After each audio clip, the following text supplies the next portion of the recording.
নমস্কাৰ বন্ধুসকল, মই বিপ্লৱ আৰু আজি এই ভিডিঅ'টোত আপোনালোকক শিকাম কেনেকৈ আপোনালোকে এখন ই-পেপাৰ মানে ইলেক্ট্ৰনিক পেপাৰ আপোনালোকৰ মোবাইলৰ যোগেদি দৈনিক ৰাতিপুৱা চাব পাৰে। তেনেহ'লে আহক বিনা সময় খৰচ কৰি আমি আমাৰ আজিৰ ভিডিঅ'টো আৰম্ভ কৰোঁ।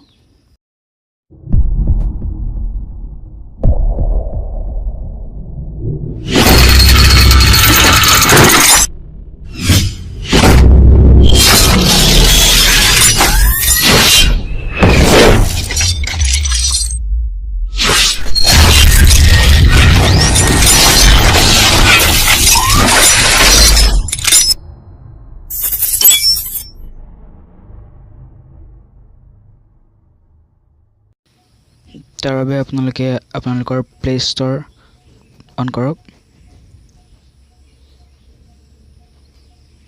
আৰু ইয়াত চাৰ্চ কৰক আছামিজ নিউজ পেপাৰ।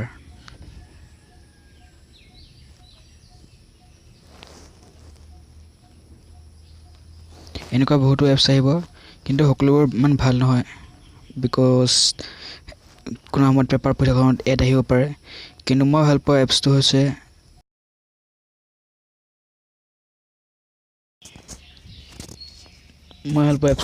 এইটো। এইটো আপোনাৰ ইনষ্টল কৰি ল'ব। ইয়াত কোনো এড নাহে, আপোনালোকে নিশ্চিন্ত মনে পঢ়িব পাৰিব আৰু ইয়াৰ লিংকটো মই মোৰ ডিছক্ৰিপশ্যনত দি দিম। ইনষ্টল হৈ গ'ল।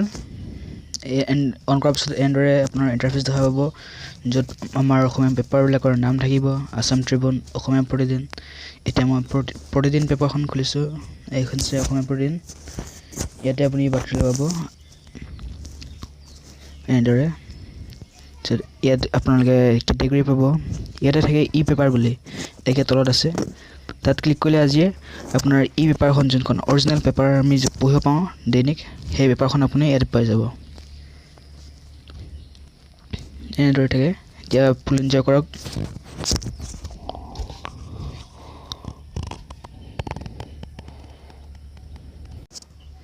এইখন হৈছে দৈনিক গণ অধিকাৰ। এইখনো ই পেপাৰ হয়, সেই এপছটোতে পাই যাব।